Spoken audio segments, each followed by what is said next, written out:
she entertained friends by announcing, "Our marriage is over." Minutes later, her mother called me, and her screams changed everything. I never imagined that a Tuesday evening would mark the exact moment my 9-year marriage would end, not with a private conversation or even a heated argument, but with a performance staged for an audience of wine-drinking spectators who treated my life like their personal entertainment. I was sitting in our home office reviewing quarterly reports when my phone lit up with an incoming video call from Vanessa, which seemed odd since she was at her monthly book club gathering at that downtown wine bar she loved, the one with exposed brick walls and craft cocktails that cost $18 each. I answered expecting maybe she'd lost her keys or needed me to check if she'd left the oven on, but instead I found myself staring at a screen filled with 5 women holding wine glasses, all of them focused on Vanessa like she was about to reveal the season finale twist of their favorite show. "Brad, hi, so glad you picked up," Vanessa said with this theatrical brightness in her voice that I'd learned over the years meant trouble, her eyes slightly glassy from whatever expensive Cabernet they'd been working through. "The girls and I were just talking about honesty and authenticity, and I realized I need to be honest with you right now, in this moment, because I'm tired of pretending." I felt something cold settle in my stomach as I watched her friends lean in closer, their faces showing that mix of excitement and fake concern that people get when they know drama is coming and they're grateful it's not theirs. "Vanessa, what are you talking about?" I asked, keeping my voice level even though I could see exactly where this was headed based on the way she was positioning herself in the frame, making sure her best angle was showing. "I'm talking about us, about this marriage that's been dead for I don't know how long," she announced, and I swear she paused for effect like she'd rehearsed this moment.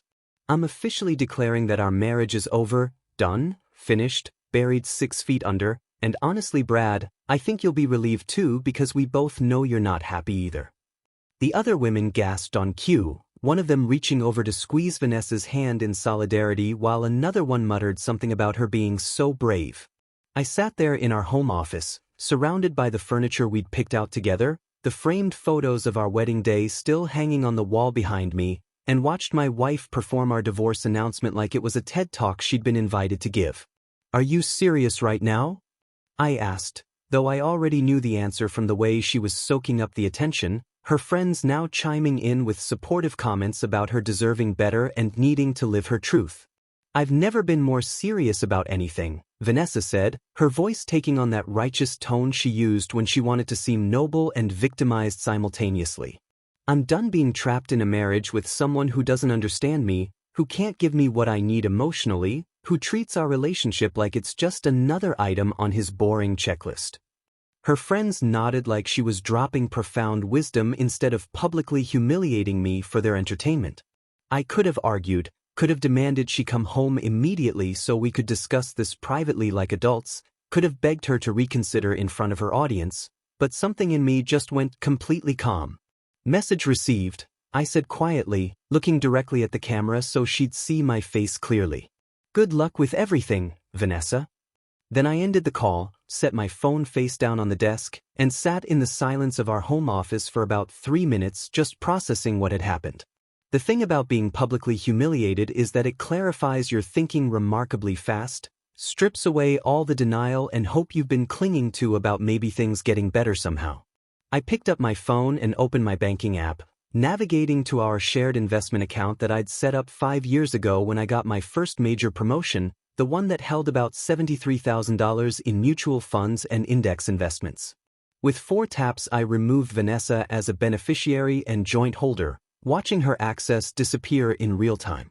Next came the health insurance portal where I'd added her to my employer's premium plan, the one that cost me an extra $240 per month but gave her access to the fancy dermatologist she loved and the therapist she saw sporadically when she needed someone professional to validate her feelings.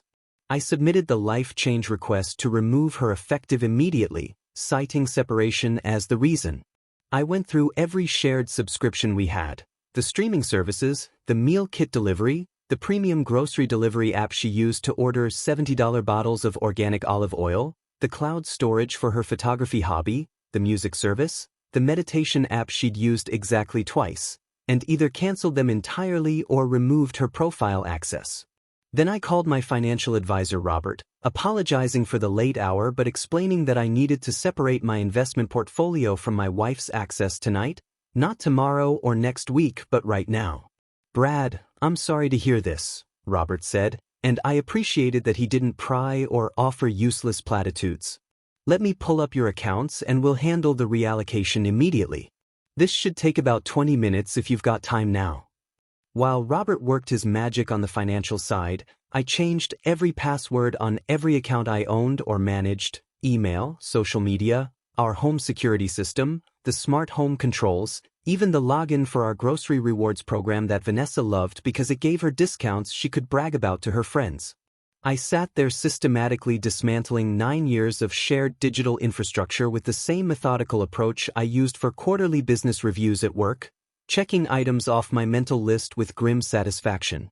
My phone started buzzing with texts from Vanessa around 11:30 that night, first confused messages asking why she couldn't access Netflix, then increasingly angry demands about her health insurance showing as inactive, finally panicked questions about the investment account. I read each one, felt absolutely nothing, and didn't respond to any of them. She'd made her choice in front of witnesses, performed our divorce for entertainment value, and treated our marriage like a punchline to her personal drama production.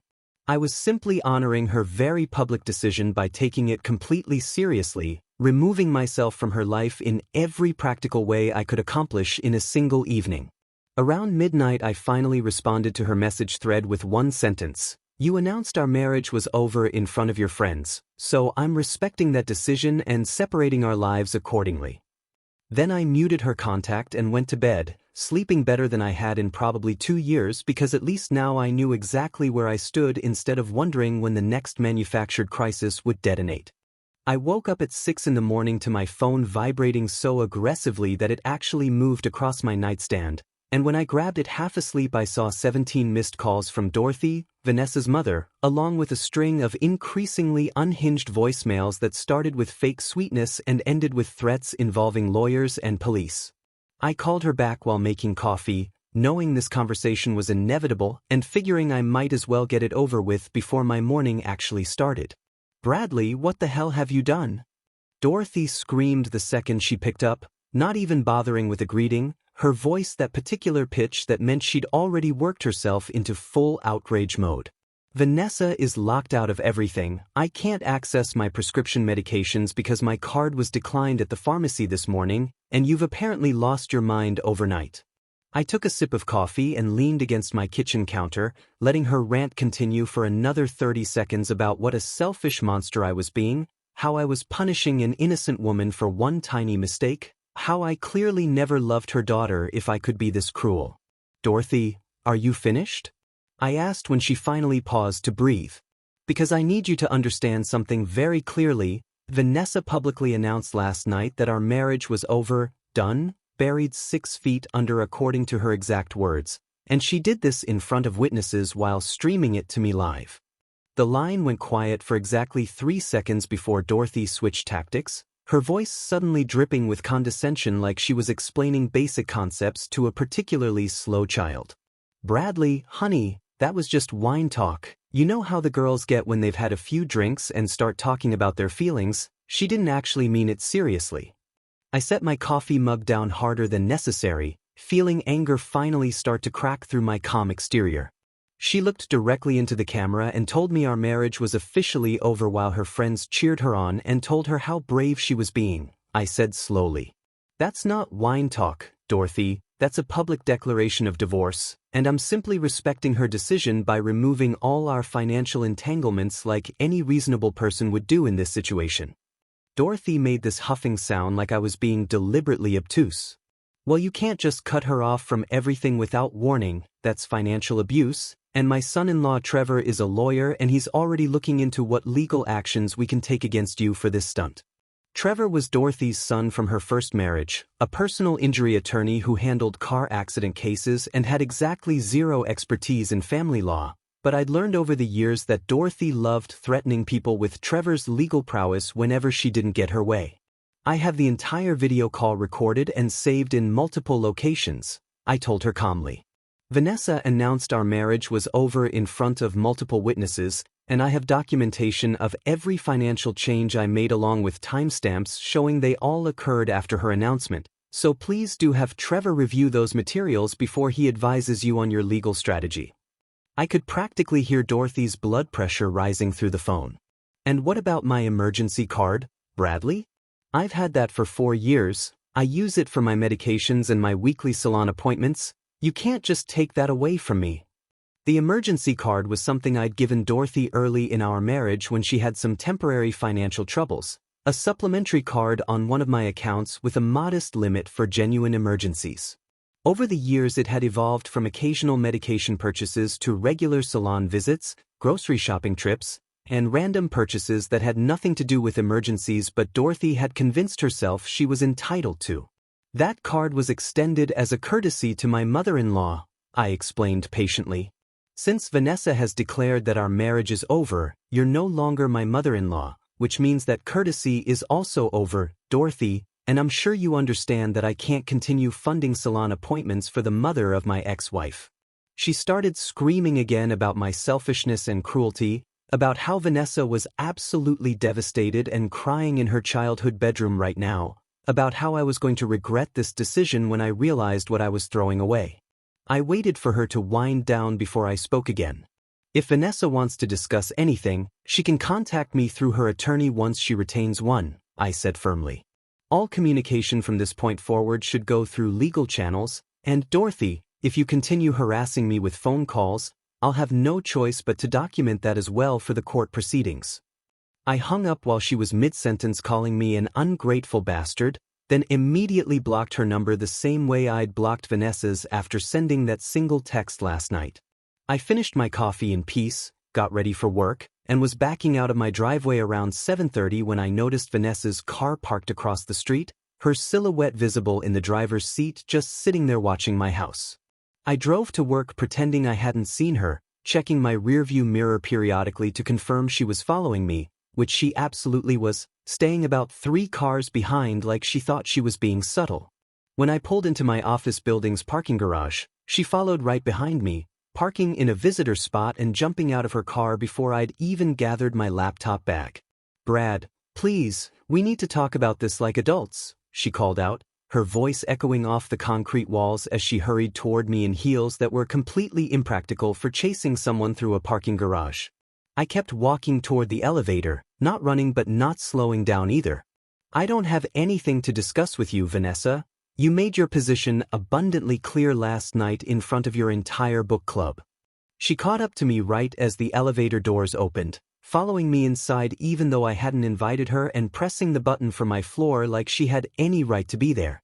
"I was upset. I'd been drinking. I didn't mean it the way it sounded," she said, and I noticed her eyes were red from crying but her makeup was still perfectly applied, which told me she'd taken time to make herself presentable before staging this confrontation. "You looked at me through a video camera and announced that our marriage was officially buried 6 feet under," I reminded her as the elevator climbed. "Your friends applauded you, Vanessa. They told you how brave you were being, so forgive me if I take those words at face value instead of assuming you meant something completely different." The elevator doors opened on my floor and I stepped out, Vanessa right behind me still trying to plead her case. "Brad, I'm begging you, please just give me a chance to explain properly. I know I messed up but we can fix this if you'll just listen." I turned to face her in the hallway outside my office suite, lowering my voice because I could see my colleagues watching through the glass walls. "Go home, Vanessa, or better yet go to your mother's house since that's apparently where you're staying now, and if you want to discuss anything further, contact me through an attorney." She started crying harder, mascara beginning to run despite whatever waterproof formula she'd used, but before she could launch into another round of begging, building security appeared at the end of the hallway, clearly summoned by someone who'd noticed the scene developing. "Ma'am, I'm going to need you to leave the premises," the security guard said firmly, his hand resting on his radio in case he needed to call for backup. "This is a private office building and you're disturbing the workplace."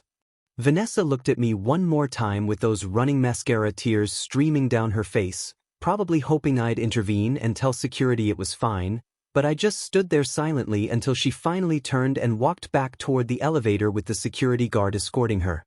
I went into my office, closed the door, and immediately called a locksmith service that advertised same-day service and premium security systems. By noon I had an appointment scheduled for that afternoon to have my locks changed and a complete camera system installed at my house, covering every entry point including the garage and backyard, because I had a feeling Vanessa's surprise visit to my workplace was just the beginning of whatever campaign she was planning. When Vanessa showed up at my house around 1 o'clock that afternoon, probably expecting to use her key and catch me off guard with another tearful confrontation, she discovered that her key no longer worked in any of the locks. I watched through my phone as the locksmith installed the new system, the doorbell camera capturing her face going from confused to angry to absolutely panicked as she realized she'd been completely locked out. She pounded on the door for about 5 minutes while I sat in my living room watching her on my phone screen, then she tried the garage code which I'd also changed, then she actually walked around to the backyard and attempted the sliding door which now had a new smart lock that wouldn't budge. Finally she stood in front of my doorbell camera, mascara completely destroyed now, and spoke directly to the lens. "Brad, I know you're watching this, please just open the door so we can talk like reasonable adults." I pressed the intercom button on my phone. "Vanessa, your belongings will be packed and delivered to your mother's address within 48 hours. Everything is being handled appropriately, and all future communication needs to go through attorneys." Her face on the camera screen went through about 5 different emotions before settling on rage. "You can't just lock me out of my own house, Brad, I have rights." The locksmith, who was still there finishing up the installation of the backyard cameras, glanced at me with raised eyebrows and I just shrugged. "This house was mine before we got married, the title is solely in my name, you have zero legal claim to this property," I said through the intercom calmly. "Your rights extend to your personal belongings which will be delivered to you within 48 hours as I already stated. Now please leave the property before I have to call the police about trespassing." She stood there for another minute clearly trying to decide if I was bluffing, then finally stormed off to her car and peeled out of my driveway, leaving tire marks on the pavement. The locksmith finished his work, I paid him his premium fee for same-day service plus installation, and by 5 o'clock that evening I had a completely secure house with cameras covering every angle and new locks that only I had keys to. I spent that evening boxing up Vanessa's clothes, her toiletries, her collection of self-help books about manifesting abundance, her decorative pillows that I'd always hated, and various other items she'd accumulated over 9 years of marriage, working methodically through each room and feeling lighter with every box I sealed. I met with Daniel Forrester on Thursday morning, a divorce attorney whose name I'd gotten from a colleague who'd been through a similar situation 3 years ago and spoken highly of his no-nonsense approach to high-asset cases. Daniel's office was on the 23rd floor of a downtown building with floor-to-ceiling windows overlooking the city, and he greeted me with a firm handshake before gesturing to the leather chairs arranged around a polished conference table. "I've reviewed the materials you sent over yesterday, including the video recording of your wife's announcement," Daniel said, pulling up files on his laptop.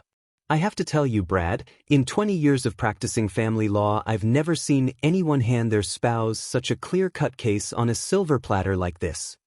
I'd sent him the full video recording along with transcripts I'd made of the entire conversation, financial statements showing our respective contributions to the household, and documentation of every change I'd made to our shared accounts following Vanessa's announcement. The fact that she made this declaration in front of multiple witnesses while broadcasting it to you via video call is remarkably beneficial to your position, Daniel continued, scrolling through the transcript. "Especially since you immediately honored her stated wishes by separating your finances, which demonstrates that you took her seriously rather than treating it as some kind of manipulation." I explained our financial situation in detail, the house I'd purchased 3 years before we got married and kept solely in my name, the substantial inheritance from my grandfather that I'd received 5 years ago and placed in a separate trust per his will's instructions, and my income as a senior project manager at a construction consulting firm that paid me around $94,000 annually. "And what about Vanessa's employment?" Daniel asked, taking notes on his tablet. "She works at an art gallery called Canvas and Collection. It's owned by her college roommate Rachel, and she's there maybe 12 hours a week total," I said, pulling up her pay stubs on my phone to show him. "She makes about $23,000 a year, barely enough to cover her personal shopping habits, And she's always positioned it as more of a passion project than actual employment. Daniel nodded slowly, clearly calculating how this would play in court. So she's minimally employed by choice, working for a friend in what amounts to a hobby position, while you've been the primary breadwinner covering virtually all household expenses. I hesitated before revealing what I'd discovered 3 months ago but hadn't confronted Vanessa about because I'd been waiting to see if the situation would resolve itself naturally. There's something else you should know, I said, pulling up screenshots on my phone. Back in February I noticed some unusual charges on our joint household account, small amounts that seemed off, so I started monitoring things more carefully and discovered that Vanessa had opened 3 credit cards in her own name without telling me. Daniel's eyebrows rose with interest. Do you have documentation of these accounts? I showed him the credit card statements I'd managed to access through our shared computer, along with bank statements showing the payments she'd been making toward these secret accounts using money from our joint household budget. She's accumulated $47,000 in debt across these 3 cards, mostly at luxury retailers, Nordstrom, Saks, Neiman Marcus, plus charges at high-end spas and wellness retreats she never mentioned attending. Daniel leaned back in his chair with something that looked almost like satisfaction on his face. She's been systematically diverting household funds to support secret luxury spending while contributing virtually nothing to your shared expenses, and you have documentation of this entire pattern. I nodded, feeling that same cold anger I'd experienced when I first discovered the credit cards hidden in her vanity drawer beneath her makeup collection. I've been documenting everything for the past 3 months, dates, amounts, locations, what the charges were for when I could identify them, because I kept thinking maybe I was overreacting and we could work through it, but then she pulled that stunt at book club and I realized there was no working through anything. Daniel spent the next 20 minutes explaining how divorce worked in our state, which had no-fault provisions that made proving wrongdoing less relevant than establishing asset division. The good news is that your separate property is protected. The house was yours before marriage, so it remains yours, and the inheritance trust is explicitly protected under your grandfather's will terms, so she has no claim to those assets whatsoever, he explained. The marital assets accumulated during your marriage will need to be divided equitably, but given her minimal financial contributions and this documented pattern of secret spending, we can argue strongly that she's already received more than her fair share. We discussed strategy for about another hour, Daniel outlining the timeline for filing, what to expect from Vanessa's response, and how to handle any further contact attempts. I'm going to send her a formal letter today informing her that all communication must go through my office, Daniel said as we wrapped up.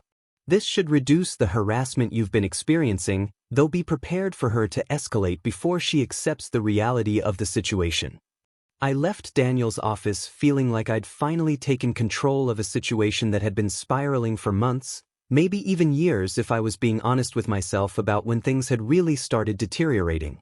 I drove back to my office and was pulling into my parking spot when I noticed Vanessa's car again, parked in the same visitor space she'd used on Tuesday, and I felt my stomach drop because apparently Daniel's warning about escalation was already coming true. I gathered my laptop bag and headed toward the building entrance, hoping she wasn't actually inside this time, but of course she was sitting in our lobby on one of the leather couches near the reception desk, clearly having charmed her way past building security by claiming she was waiting for her husband. "Brad, thank God, I've been waiting for over an hour," she said, jumping up when she saw me, and I noticed she dressed carefully for this ambush, business casual outfit that made her look professional and reasonable, minimal makeup that somehow made her look both vulnerable and put together. I walked past her toward the elevator without stopping. "Vanessa, you need to leave, I've already told you that all communication goes through attorneys." She followed me to the elevator, lowering her voice as we entered with 2 other people from different companies in the building. "I just need 5 minutes to explain properly. That's all I'm asking for, 5 minutes of your time after 9 years together." The other people in the elevator shifted uncomfortably, clearly picking up on the tension, and I stared straight ahead at the doors watching the floor numbers climb. When we reached my floor and I stepped out, Vanessa followed again despite having no business being there. "I'm calling security," I said, pulling out my phone, but before I could dial, my colleague James appeared from around the corner and took in the situation immediately. Brad, your 9 o'clock is waiting in the conference room, James said smoothly, despite the fact that I had no 9 o'clock meeting scheduled. Should I let them know you'll be there shortly? I shot him a grateful look. Yes, tell them I'll be right there, and could you also call security about our visitor situation? Vanessa's face flushed with embarrassment as James pulled out his phone, and she finally seemed to understand that she was making things worse for herself by creating scenes at my workplace. This isn't over, Brad, she said quietly, trying to salvage some dignity as she turned toward the elevator. We're going to talk eventually whether you like it or not. Security arrived within 2 minutes, the same guard from Tuesday plus his supervisor, and they escorted Vanessa from the building with instructions that she was no longer welcome on the premises without prior authorization. My boss Richard emerged from his office as the situation resolved, having apparently witnessed the whole thing through the glass walls that made our office feel like a professional fishbowl. Brad, do you need to take the rest of the day? Richard asked with genuine concern. I'm fine, but I apologize for the disruption. This is a personal situation that's getting handled through legal channels now, I assured him. Richard nodded thoughtfully. For what it's worth, if you need any documentation about these workplace incidents for your attorney, I'm happy to provide statements about what I've witnessed, and I'll make sure security keeps her out of the building going forward. The video from book club night started circulating on social media about a week after the initial incident, and I only found out because my phone started blowing up with messages from people I hadn't heard from in months, all of them expressing shock and offering support. Apparently one of Vanessa's book club friends, a woman named Jessica who I'd met maybe twice, had recorded the whole thing on her phone and originally shared it in a private Facebook group called Wine Night Chronicles, with about 40 members, but someone in that group had screenshot it and posted it publicly with commentary about toxic relationship behavior and public humiliation. I watched the video again through someone else's share, seeing myself on that small screen looking confused and then hurt before my face went completely blank, and I understood why people were reacting so strongly because it was genuinely painful to watch someone being blindsided like that. The comments section was overwhelmingly on my side, with women and men both expressing disgust at Vanessa's behavior and calling it emotional abuse, performative cruelty, and attention-seeking at its absolute worst. My phone rang around 10 that night with a number I didn't recognize, and when I answered I heard a woman's voice I vaguely remembered from family gatherings over the years. Brad, this is Claudia, Vanessa's sister, and I need to apologize to you for my family's behavior and for my sister's complete insanity. Claudia was 2 years younger than Vanessa, worked as a nurse practitioner, and had always seemed like the stable, reasonable one in a family that thrived on manufactured drama and emotional manipulation. I saw the video that's going around and I just want you to know that this is classic Vanessa behavior. She's been pulling stunts like this our entire lives, and our parents have enabled it because it's easier than holding her accountable. I sat down on my couch, genuinely interested in hearing this perspective from someone who'd known Vanessa longer than I had. What do you mean by stunts like this? Claudia sighed heavily. Okay, so when I got engaged 6 years ago, I asked my best friend from college to be my maid of honor because we'd been close since freshman year, and Vanessa absolutely lost it because she assumed she'd automatically get that role as my sister, Claudia explained. She called me selfish and unsupportive, said I was deliberately trying to humiliate her in front of our family, and then 2 weeks before my wedding she faked a medical emergency to get out of attending my rehearsal dinner because she couldn't stand not being the center of attention. I felt something click into place, remembering how Vanessa had mentioned missing that rehearsal dinner because of some mysterious stomach issue that required emergency room care but somehow resolved itself completely by the next morning. She showed up at my actual wedding looking miserable and spent the entire reception telling people that I'd excluded her from meaningful participation, making herself the victim in a situation she'd created entirely through her own behavior, Claudia continued. That's who my sister is, Brad, someone who manufactures crises for attention and then rewrites history to make herself the wounded party. We talked for almost an hour, Claudia sharing stories about Vanessa's pattern of dramatic announcements and subsequent backtracking that stretched back to their teenage years. When she was 16, she announced at our grandmother's funeral that she was dropping out of high school to move to Los Angeles and become an actress, made this whole scene in front of extended family, and then 3 days later acted like she'd never said it and got angry at anyone who brought it up. The more Claudia talked, the more I recognized the exact same patterns I'd been experiencing for years but had somehow convinced myself were normal relationship dynamics. Our mother Dorothy enables all of this because she's exactly the same way. She's been creating drama and demanding attention her entire life, and Vanessa learned from the absolute master, Claudia said. I moved 4 hours away specifically to get distance from their toxicity, and I'm telling you this because you deserve to know that nothing about this is your fault and you're doing the right thing by taking her announcement seriously. 2 days after my conversation with Claudia, I received a Facebook message from someone named Marcus Chen with a profile picture showing a guy around my age standing on a mountain trail.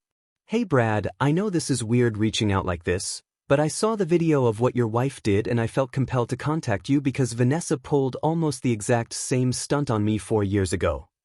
I stared at the message for a long moment before responding, asking Marcus what he meant. His reply came within minutes, a long detailed account of his relationship with Vanessa that lasted about 18 months before I'd met her. We were at my family's Thanksgiving dinner, probably 20 people there including my parents, grandparents, and various cousins, and in the middle of dessert Vanessa stood up and announced that she was breaking up with me because I lacked ambition and she deserved someone who could match her energy, Marcus wrote. She said this in front of my entire family like it was a toast, and when I just sat there stunned, she grabbed her coat and left while my grandmother literally cried because she'd spent all day cooking and Vanessa had just humiliated her grandson at her table. Marcus explained that he'd later discovered Vanessa had been seeing someone else for the previous month and had orchestrated the Thanksgiving breakup specifically for maximum dramatic impact.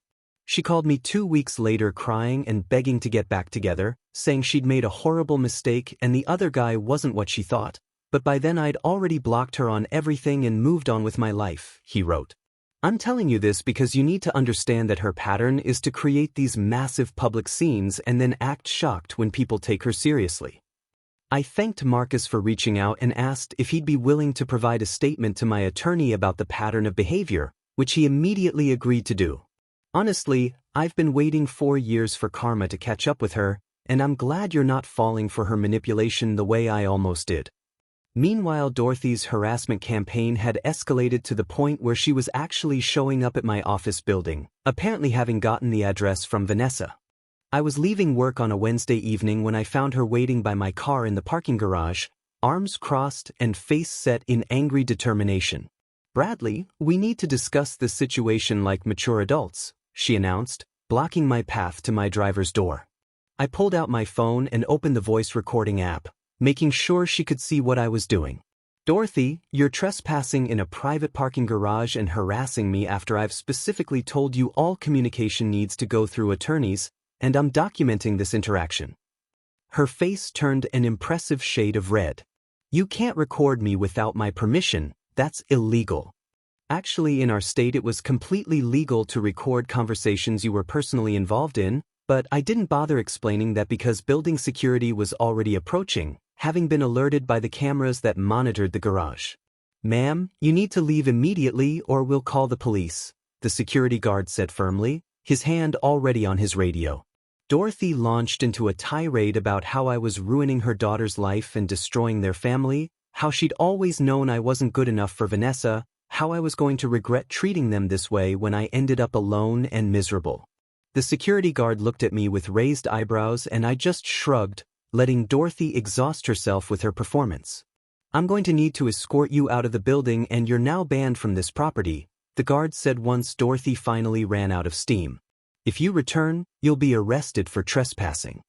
I watched Dorothy get escorted to the garage exit, her voice echoing off the concrete walls as she continued shouting about lawyers and justice and what a terrible person I was, and I felt absolutely nothing except mild annoyance that she delayed my drive home by 15 minutes. That weekend I met up with 3 couples we'd been friends with during the marriage, people Vanessa had always dismissed as boring because they had stable relationships and didn't create constant drama. Brad, we all saw the video and honestly we've been waiting for you to wise up for years, my friend Tom said over drinks at a sports bar. Vanessa always treated you like her personal assistant/bank account, and it was painful to watch. Tom's wife Jennifer nodded emphatically. Every time we'd make plans, she'd change them last minute or demand we go somewhere more expensive, and you'd just accommodate her without complaint, and we kept thinking eventually you'd realize how one-sided everything was. The other couples shared similar observations about Vanessa's behavior over the years: her constant need to be the center of attention, her subtle put-downs disguised as jokes, her tendency to manufacture problems that required me to fix them. The worst was watching her flirt with other guys right in front of you and then act like you were being controlling if you said anything, another friend Mark mentioned. Like that time at the concert when she spent the entire night talking to that bartender and gave him her number while you were standing right there. I'd forgotten about that incident, or maybe I'd deliberately buried it in the part of my memory where I stored all the times Vanessa had made me feel inadequate and unreasonable for having normal expectations about respect and boundaries. The community support was overwhelming and completely unexpected, with people I'd known casually coming out of the woodwork to express that they'd witnessed Vanessa's behavior and were relieved I'd finally stood up for myself. 3 weeks after the book club announcement, I was doing my usual Saturday morning routine at the farmer's market downtown, browsing the organic produce stands and picking up fresh bread from the bakery vendor I'd been buying from for years, when I noticed a commotion near the main entrance area. There was a small crowd gathering around something, people pulling out their phones to record, and I had this sinking feeling in my gut even before I walked closer and saw exactly what I feared: Vanessa standing in the center of the market plaza wearing the pale blue dress she'd worn to our wedding rehearsal dinner 9 years ago, holding an enormous bouquet of white roses and lilies, with a professional photographer positioned about 10 feet away adjusting his camera settings. I considered turning around and leaving immediately, abandoning my weekly shopping trip to avoid whatever public spectacle she'd orchestrated, but something stubborn in me refused to let her disrupt my routine any further than she already had. I kept walking toward the vegetable stands I always visited, pretending I hadn't seen her elaborate setup, hoping she'd realize I wasn't going to participate in whatever reconciliation theater she'd planned. Brad, please wait." Vanessa's voice carried across the market, loud enough that probably 50 people turned to look, and I stopped walking but didn't turn around, just stood there holding my reusable shopping bag and waiting to see what fresh humiliation she'd cooked up. I heard footsteps behind me, and then suddenly Vanessa was in front of me, dropping to her knees right there on the concrete plaza in her rehearsal dinner dress, tears already streaming down her face in what I recognized as her signature performance cry. "Brad, I've lost my mind, I know I have, and I'm begging you to forgive me for the most horrible mistake of my entire life," she said loudly enough for the growing crowd to hear every word. "I threw away the best thing that ever happened to me because I'm broken and scared, and I didn't know how to appreciate what we had until it was gone." The photographer was circling us now, camera clicking away, capturing every angle of Vanessa's prostrate apology like this was some kind of romantic movie moment instead of a deeply uncomfortable public manipulation. People were definitely recording on their phones, probably already uploading to social media with captions about grand romantic gestures or toxic relationship dynamics depending on their perspective. "Vanessa, stand up," I said quietly, trying to minimize the scene she was creating, but she just shook her head and grabbed onto my free hand with both of hers. "Not until you agree to hear me out, to give me one more chance to prove that I can be the wife you deserved all along," she sobbed, her grip on my hand tightening. "I'll do anything, Brad, absolutely anything to fix this. I'll go to therapy, I'll change everything about myself, just please don't give up on us." I gently but firmly extracted my hand from her grasp and bent down to help her stand up, because watching her kneel on dirty concrete in an expensive dress was making me uncomfortable regardless of how manipulative her intentions were. "Get up, Vanessa, you're making this worse for yourself."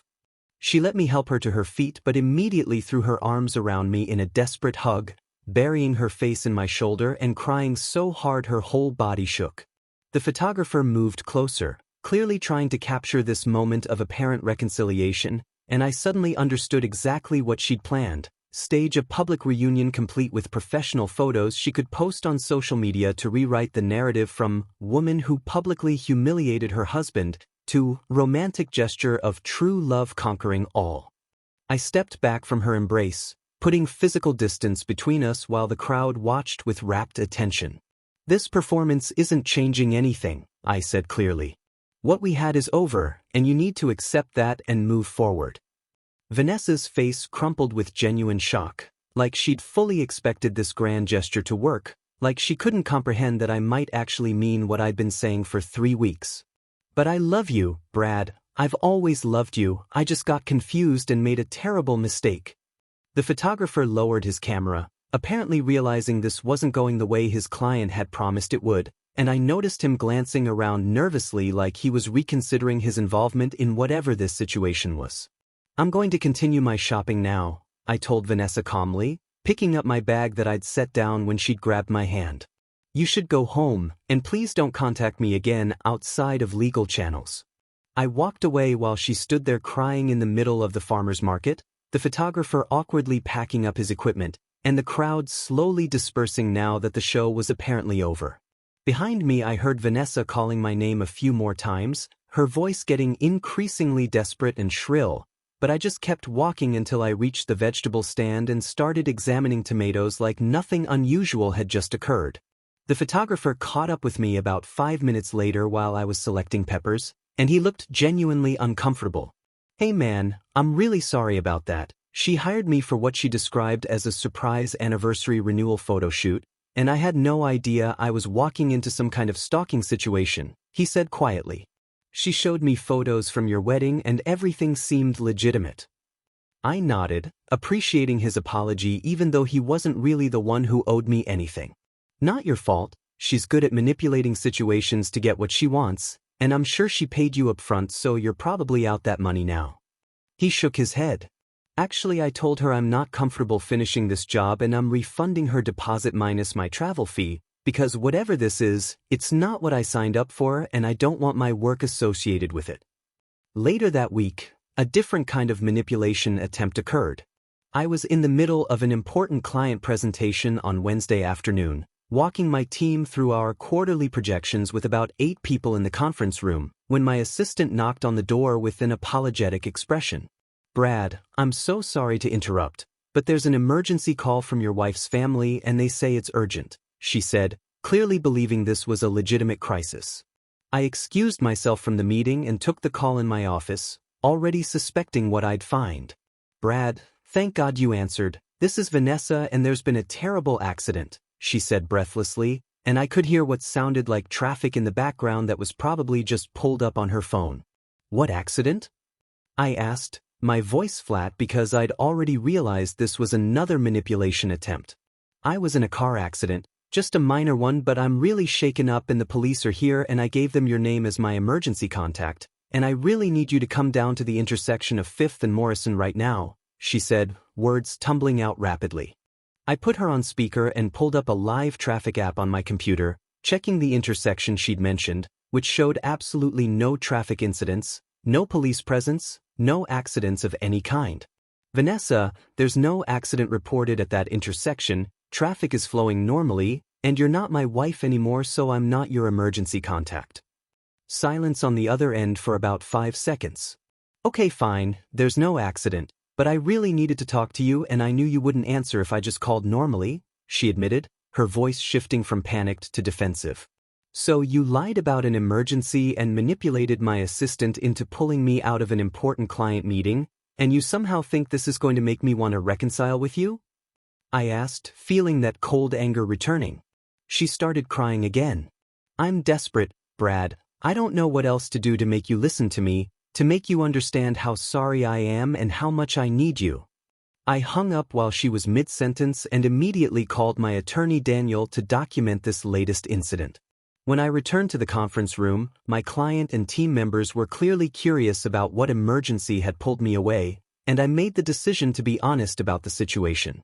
I apologize for the interruption. That was my soon-to-be ex-wife fabricating an emergency to get my attention, and it won't happen again because I'm now blocking her ability to reach me through our office phone system, I explained. My client, a woman named Patricia who ran a commercial real estate development firm, raised her eyebrows. Is this the same woman from that viral video where she announced your divorce at her book club? Apparently, the video had reached even wider circulation than I'd realized. That would be her, yes, and I appreciate your patience with this disruption. Patricia shook her head with what looked like disgust. Brad, I went through something similar with my ex-husband years ago, and my advice is to document absolutely everything and don't engage with any of her attempts at contact no matter how convincing they seem, because people like that will escalate until they finally accept reality.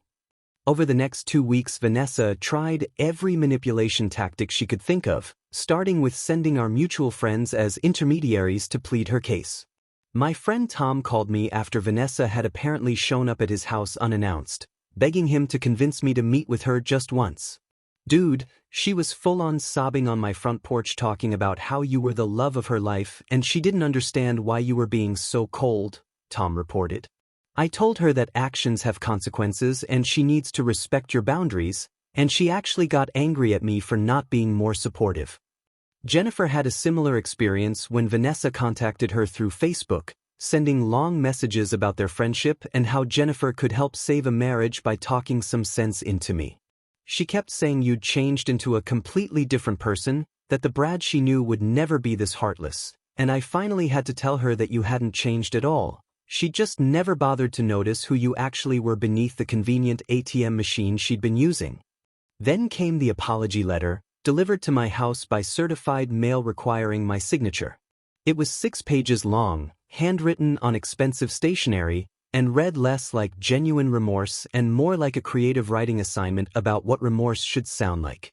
My dearest Brad, as I sit here in my childhood bedroom surrounded by memories of who I used to be before I lost myself, I'm forced to confront the devastating reality of what my actions have cost me. It began, and the overwrought language continued for 6 full pages without ever actually acknowledging specific things she'd done wrong or taking real accountability.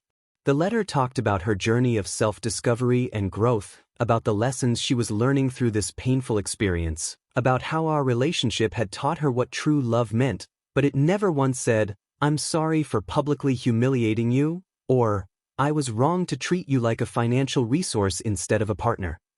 I showed the letter to Daniel at our next meeting and he actually laughed. "This reads like she's workshopping material for a self-help book rather than genuinely apologizing to someone she hurt," he observed.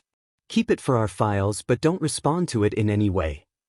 Vanessa's final desperate attempt involved my elderly Aunt Helen, my mother's sister who lived about 40 miles away and had always been sweet but somewhat naive about interpersonal manipulation. Aunt Helen called me on a Sunday afternoon sounding deeply concerned. "Bradley dear, I had the most interesting visit yesterday from your wife Vanessa, and she told me such troubling things about what's been happening between you two," Aunt Helen said in her gentle voice.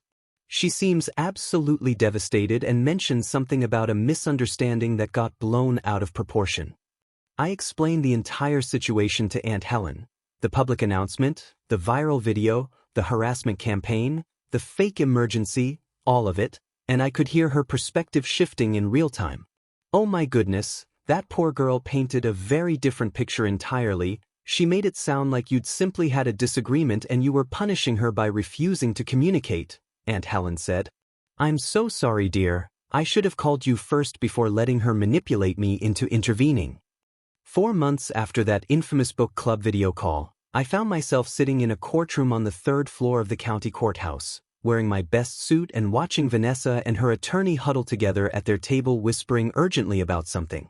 Daniel sat beside me looking completely relaxed, occasionally making notes on his tablet, projecting the kind of calm confidence that comes from knowing your case is rock solid. The judge, a woman in her early 60s named Margaret Hoffman who had a reputation for no-nonsense rulings and zero tolerance for manipulation, entered the courtroom and we all stood until she took her seat. "This is the dissolution of marriage hearing for Bradley Morrison and Vanessa Morrison, case number D. 2024-8847, the bailiff announced, and hearing our names linked that way one last time felt surreal. Daniel had warned me that divorce hearings could be emotionally difficult regardless of how prepared you were, but I felt surprisingly calm as Vanessa's attorney Michael Reeves stood up to make his opening statement. "Your Honor, my client has been subjected to what amounts to financial abuse and emotional cruelty following a regrettable but ultimately harmless incident where she made some unfortunate comments after consuming alcohol at a social gathering," Reeves began, and I watched him try to minimize what had actually happened. Mrs. Morrison made a statement she didn't truly mean. Her husband, Mr. Morrison, immediately retaliated by cutting off all her access to their shared financial resources, and he has since refused all attempts at reconciliation or even basic communication. Judge Hoffman looked skeptical already, flipping through documents in front of her. Mr. Reeves, I've reviewed the video evidence submitted by Mr. Morrison's counsel, and characterizing that incident as unfortunate comments seems rather understated given that your client publicly announced the marriage was officially over and buried 6 feet under, while streaming the declaration to her husband in front of multiple witnesses. Reeves cleared his throat uncomfortably. Your Honor, my client was expressing frustration in an inappropriate way, but her intent was never to actually end the marriage, it was merely venting that got out of hand in the moment. Daniel stood up smoothly. Your Honor, if I may, we have documentation showing that Mrs. Morrison's declaration was far from a momentary lapse in judgment, and we've uncovered additional evidence that significantly impacts these proceedings. Judge Hoffman nodded for him to continue, and Daniel pulled up documents on the courtroom's display screen. We've obtained text message records between Mrs. Morrison and a man named Christopher Blake, who is married to her employer Rachel Blake at the Canvas and Collection Art Gallery, Daniel explained, and I watched Vanessa's face go pale as she realized what was coming. These messages, which span approximately 8 months leading up to the book club incident, show a clear emotional affair with discussions about leaving their respective spouses and building a life together. The messages appeared on the screen, and even from where I sat I could read the damning content. I can't keep pretending Brad is enough for me when I know what we could have together, read one message from Vanessa dated 6 weeks before her announcement. Rachel suspects something, we need to be more careful until I can figure out how to leave without losing everything, read another from Christopher. Judge Hoffman read through several messages in silence, her expression growing increasingly stern. Mr. Reeves, were you aware of this affair when you characterized your client's announcement as a regrettable but harmless incident? Reeves looked genuinely caught off guard, glancing at Vanessa with what appeared to be frustration. Your Honor, I was not aware of these messages, and I'd like a moment to consult with my client about this new information. While they conferred, Daniel continued presenting evidence. Additionally, Your Honor, we've uncovered significant financial irregularities that demonstrate a pattern of deception throughout the marriage, he said, pulling up bank statements and credit card records. Mrs. Morrison opened 3 credit cards in her own name without her husband's knowledge and accumulated $47,000 in debt while diverting funds from their joint household account to make payments on these secret accounts.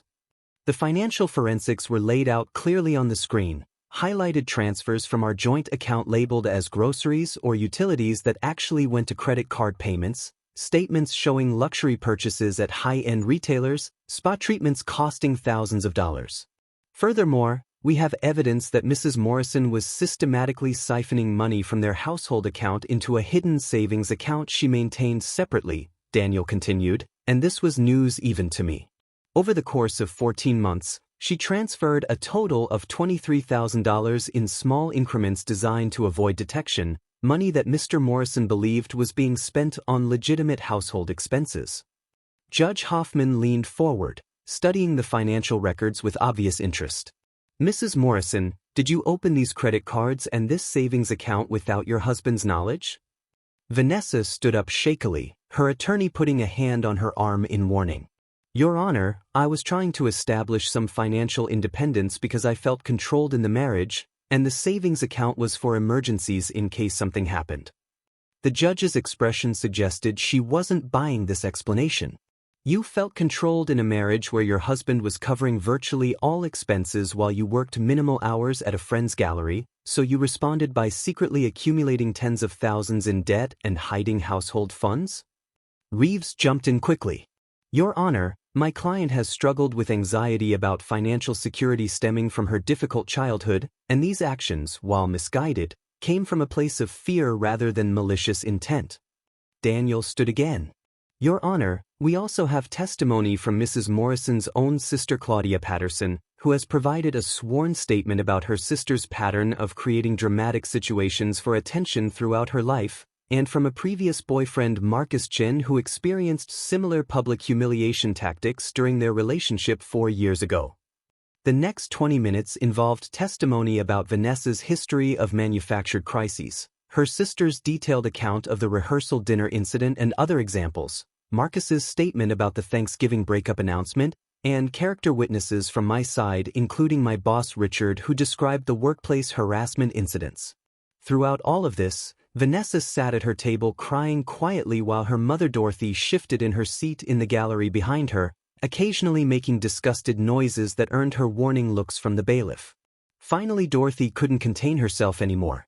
"This is ridiculous. My daughter is the victim here and everyone's treating her like some kind of criminal," she shouted from her seat, standing up dramatically. "That man destroyed her life by overreacting to one mistake." Judge Hoffman's gavel came down hard. "Ma'am, you will sit down and remain silent or you will be removed from my courtroom. Do you understand?" Dorothy sat down but continued muttering audibly about injustice and persecution, and Judge Hoffman sighed. "Bailiff, please escort that woman from the courtroom. I will not have disruptions during these proceedings." Dorothy was escorted out protesting loudly about her rights and how she'd contact the media about judicial corruption, and I watched the bailiff handle her with practiced efficiency born from clearly dealing with difficult family members on a regular basis. With Dorothy gone, Judge Hoffman turned her attention back to the actual case. Having reviewed all the evidence presented, including the video documentation of Mrs. Morrison's public announcement, the affair messages, the financial deception, and the pattern of behavior documented by multiple witnesses, "I'm prepared to issue my ruling on asset division," she said. "The house at 847 Oakmont Drive will remain solely Mr. Morrison's property as it was purchased prior to the marriage and titled exclusively in his name. The inheritance trust from Mr. Morrison's grandfather totaling approximately $312,000 remains separate property protected under the trust's explicit terms. Marital assets accumulated during the marriage, including the joint savings account, will be divided with 65% to Mr. Morrison and 35% to Mrs. Morrison given her minimal financial contributions and proven pattern of financial deception." Vanessa's attorney started to object but Judge Hoffman held up her hand. "I'm not finished, Mr. Reeves. Mrs. Morrison will be solely responsible for the $47,000 in credit card debt she accumulated secretly, and she will return to Mr. Morrison the $23,000 siphoned into her hidden savings account within 90 days or it will be garnished from her wages." The judge continued outlining specific terms about retirement accounts, personal property division, and other marital assets, consistently ruling in my favor based on the evidence presented. "Finally, I'm issuing a civil no-contact order preventing Mrs. Morrison from appearing at Mr. Morrison's residence or workplace, with violations subject to immediate arrest and contempt of court charges," Judge Hoffman concluded. "This order extends to Mrs. Morrison's mother Dorothy Harrison, who has demonstrated a pattern of harassment and threatening behavior." Vanessa was openly sobbing now, her whole body shaking, while her attorney looked resigned to the outcome. "Your Honor, my client is devastated by these rulings, and we'd like to request consideration for," Judge Hoffman cut him off.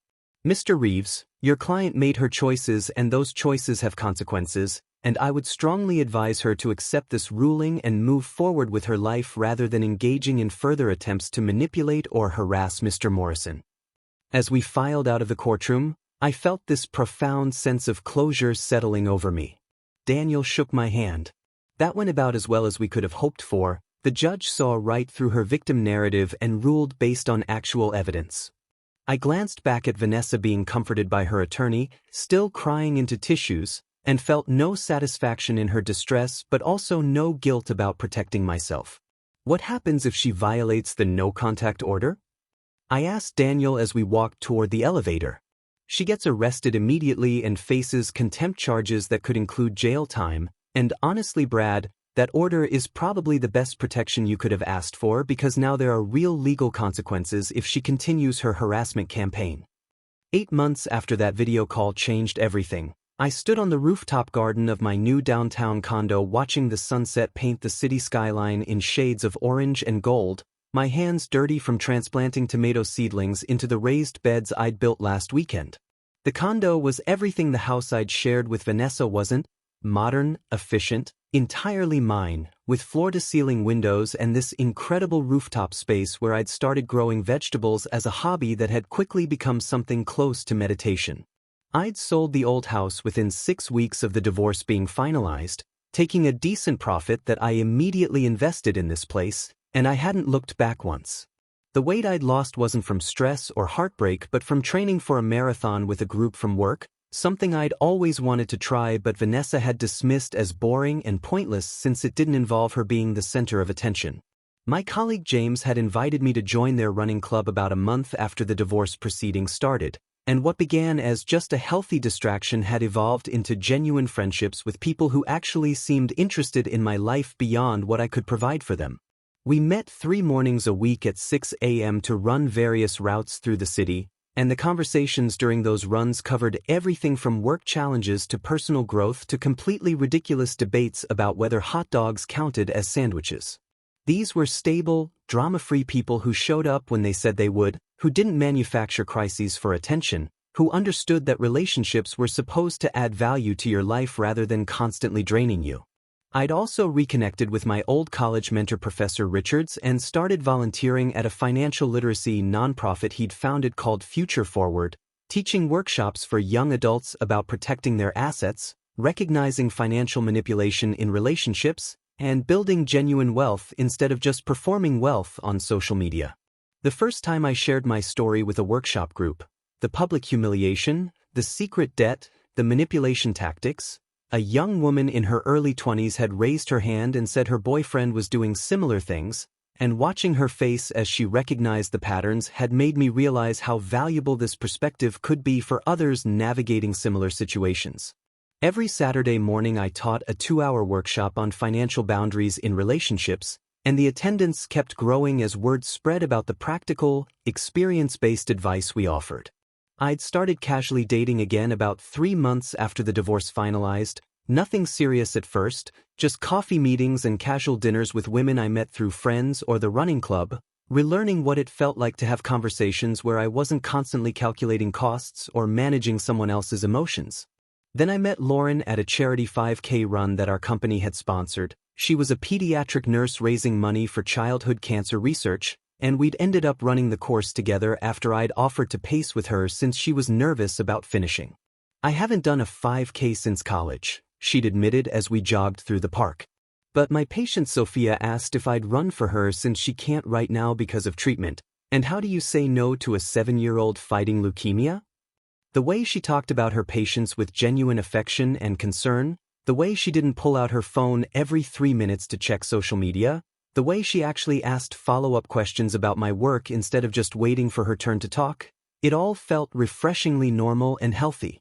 We'd been seeing each other for about 4 months now, taking things slow, and she'd never once asked me to pay for something she could afford herself or created drama to test my commitment. Last week she'd cooked dinner at her apartment, a simple pasta dish with salad, and we'd spent the evening talking about everything from her nursing school experiences to my volunteer work to our shared love of terrible science fiction movies from the 80s. "I really like spending time with you," she'd said while we were cleaning up dishes together.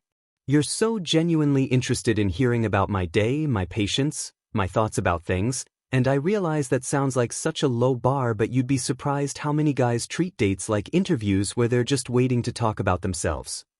I'd laughed because I understood completely, having spent 9 years with someone who'd treated every conversation like a performance opportunity. "I like that you're interested in building a real connection instead of just performing one," I told her honestly.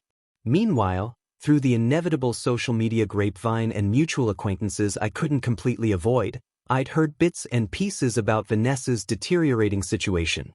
Christopher Blake had apparently reconciled with his wife Rachel after the affair messages came out, and Rachel had not only fired Vanessa from the gallery but had also spread word through the local art community about her behavior, effectively blacklisting her from similar positions. Vanessa had taken a retail job at a department store in the mall, working full-time for the first time in years at probably a third of what her lifestyle required, and had moved into Dorothy's basement apartment because she couldn't afford rent on her own. The book club friends who'd cheered her performance that night had quietly distanced themselves once they realized they'd been accessories to relationship sabotage, especially after the full story came out during the divorce proceedings.